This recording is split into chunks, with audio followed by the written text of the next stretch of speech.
வணக்கம். பொதுவா குழந்தைங்களுக்கு பப்பாளி காய் பப்பாளி பழம்னாலே பிடிக்கிறதில்ல. ஸோ அதில் இருக்கிற நியூட்ரியன்ஸ் அவங்களுக்கு கிடைக்கணும் அப்படின்றதுக்காக ஒரு பப்பாளி காய் லட்டு ரெசிபி உங்களுக்கு பண்ணி காமிக்க போகிறேன் இன்னைக்கு.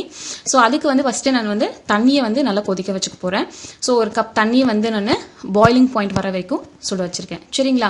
ஸோ அதுக்கு முன்னால் பப்பாளி காயை நல்லா தோல் நீக்கிட்டு ரன்னிங் வாட்டரில் வாஷ் பண்ணிட்டு பாருங்க, இந்த மாதிரி தின் ஸ்லைசஸாக வெட்டிக்கோங்க. சரிங்களா? ஏன் தின் ஸ்லைசஸாக வெட்டி அது பொடி பொடியாக நறுக்க போகிறோம் அப்படின்னா, நம்ம நார்மலாக பூந்தி லட்டு பண்ணுறப்போ அந்த பூந்தி இருக்கும் இல்லைங்களா? சோ அது அந்த டெக்ஸ்சர் வரதுக்காக நம்ம இப்படி பண்றோம். ஓகேங்களா? சோ பாருங்க, தின் ஸ்லைஸா வெட்டிட்டு அதை நீல வாக்குல வெட்டிட்டு இதுக்கப்புறம் இந்த மாதிரி பொடி பொடியா நறுக்கி எடுத்துக்கிறேன். சோ உங்களுக்கு இது நிறைய பண்ண போறீங்க. நான் கொஞ்சமா தான் பண்ணேன். நீங்க நிறைய பண்றீங்க அப்படின்னா கொஞ்சம் இந்த மாதிரி பொடியா போட்டுட்டு கொஞ்சம் அரைச்சு மிக்ஸி ஜார்ல அரைச்சு ஆட் பண்ணிக்கோங்க. சரிங்களா? சோ பொடியா இந்த நறுக்கி வச்சிருக்க பப்பாளி காயை நான் சுடுதண்ணியில ஆட் பண்ணிட்டேன். ஆட் பண்ணிட்டு ஒரு லிட் போட்டு க்ளோஸ் பண்ணி வச்சிருங்க. ஜஸ்ட் ஒரு 2 மினிட்ஸ் இது வெந்துடும். ஓகேங்களா?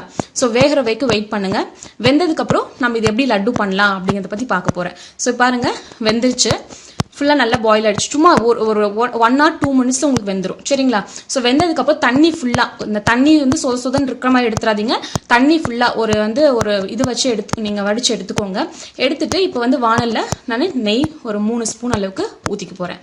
ஊத்திட்டு இதுல உடைச்சு வச்ச முந்திரி பருப்பு, கொஞ்சம் திராட்சை, உங்களுக்கு என்ன ட்ரை ஃப்ரூட்ஸ் வேணுமோ அது உங்க இஷ்டத்துக்கு நீங்க ஆட் பண்ணிக்கலாம்.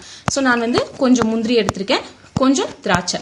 ஸோ அது நல்லா கோல்டன் ப்ரௌன் அளவுக்கு வறுத்து தனியாக எடுத்து வச்சுக்க போகிறோம். ஸோ அடுத்து நம்ம இதை வேக வச்சு வச்சிருக்கோம் இல்லைங்களா பப்பாளிக்காய், அந்த பப்பாளிக்காயை இந்த நெய்யிலே போட்டு நம்ம டோஸ்ட் பண்ண போகிறோம். ஓகேங்களா? டோஸ்ட் பண்ணிட்டு அதுக்கு தேவையான அளவுக்கு நம்ம சுகர் இதெல்லாம் ஆட் பண்ண போகிறோம். பாருங்க, இப்போ இந்த நெய்யிலே நான் இதை ஆட் பண்ணிக்கிறேன். ஸோ இது நம்ம நார்மல் பூந்தி லட்டு பண்ணுவோம் இல்லைங்களா, அதை காட்டிலும் ரொம்ப ரொம்ப ஈஸி.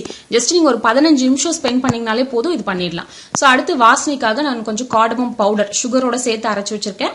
கலருக்காக நம்ம அந்த பூந்தி லட்டு கலருக்காக குங்குமப்பூ நான் சுடுதண்ணில போட்டு இது பண்ணி வச்சிருந்தேன். நீங்க ஃபுட் கலர் கூட ஆட் பண்ணிக்கலாம்.